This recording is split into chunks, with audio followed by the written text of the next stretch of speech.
امام شافعی کہتے ہیں جب میں امام مالک کے پاس پڑھنے گیا تو ان کی ایک ہی ادا مجھے کھا گئی اور میں نے کہا نوکری کروں گا ساری زندگی شخص کی۔ محدث جب روایت کرتے ہیں تو سند کو جب صحابی تک لے جاتے ہیں اور پھر صحابی کہتے ہیں کالا کالا رسول اللہ صلی اللہ علیہ وسلم کہ حضور علیہ السلام نے فرمایا، اللہ اکبر۔ تو امام مالک جب حضور علیہ السلام کی حدیث بیان کرتے تو حضور کے روضے کی طرف اشارہ کر کے کہتے اس قبر منور کے مکین کا یہ فرمان، اس بقائے نور کے باسی نے یہ کہا ہے۔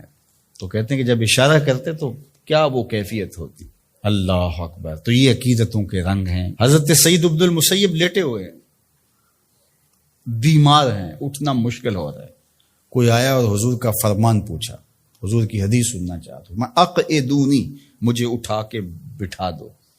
تو کہا لیٹے لیٹے بیان کر لیجئے۔ فرمایا انی اکرہ ان احدث حدیث رسول اللہ وانا مستجع، کہا یہ میں گوارا ہی نہیں کرتا کہ حدیث حضور کی بیان کروں اور خود لیٹا رہوں۔ امام مالک کی دہلیز پہ اگر کوئی شخص آتا تھا تو اسے پوچھتے تھے کیا کام ہے، اگر وہ کہتا کہ میں حضور علیہ السلام کی حدیث سننی ہے آپ سے، تو فرماتے کہ پھر تھوڑا انتظار کرنا ہوگا، مجھے غسل کر لینے۔ غسل کرتے، خوشبو لگاتے، تخت بچھ جاتا، بخور سلگھا دیا جاتا، پھر اس کو بٹھاتے اپنے سامنے، کہا اب پوچھ اور میں تمہیں حضور کا فرمان سنا۔ یہ اہتمام ہے حضور کی حدیث کی روایت کا۔ امام بخاری نے صحیح بخاری میں جتنی بھی حدیث روایت کی، ہر حدیث لکھنے سے پہلے غسل کیا ہے، 2 نفل پڑھے ہیں اور پھر حدیث لکھی ہے، ہر حدیث کے ساتھ یہ اہتمام کیا ہے۔ آج تو بے ادبی ہمارے رویوں میں آ گئی ہے۔ وہ ایک زمانہ تھا کہ ایک شاعر حضور کے روضہ انور پہ گیا تو پرانی مسجد نبوی کی تصویریں آج کل تو دستیاب ہیں، آپ اس کو دیکھ سکتے ہیں۔ 2 کھجوریں تھی گنبد خضرا کے ساتھ، تو اس شاعر نے 2 کھجوروں کو حضور کے روضہ انور کے سامنے کھڑے ہوئے دیکھا تو اس نے اپنے انداز سے نظم کیا کہ کب ہیں درخت گنبد شہ والا کے سامنے، مجنوں کھڑے ہیں خیمہ لیلا کے سامنے۔ لوگوں نے کہا کمال کر دیا، کیسا تخیل پیش کیا۔ تو اگرچہ استعارتاً استعمال کیا کہ جس طرح لیلا کے خیمے کے آگے مجنوں کھڑے ہوتے ہیں، یہاں حضور کے روضے کے سامنے یہ 2 کھجور کے درخت کھڑے۔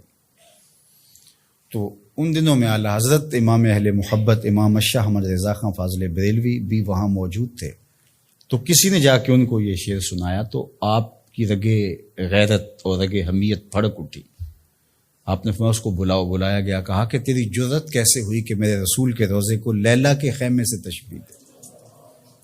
نے کہا حضور میری تو توجہ ادھر نہیں گئی، میں نے تو استعارتاً بات کر دی۔ تو کہا کہ تمہارا پہلا مصرع تو ٹھیک ہے لیکن دوسرے میں اصلاح دیتا ہوں۔ اس نے کہا ارشاد تو آپ نے اصلاح دی۔ اس نے کہا تھا کب ہیں درخت گنبد شہ والا کے سامنے، مجنوں کھڑے ہیں خیمہ لیلا کے سامنے۔ تو آپ نے کہا اس کو یوں پڑھو کب ہیں درخت گنبد شہ والا کے سامنے، اور اس نے دوسرا مصرع کہا مجنوں کھڑے ہیں خیمہ لیلا کے سامنے۔ تو اعلیٰ حضرت نے فرمایا اس کو یوں پڑھو قدسی کھڑے ہیں عرش معلیٰ کے سامنے، قدسی کھڑے ہیں عرش معلیٰ کے سامنے۔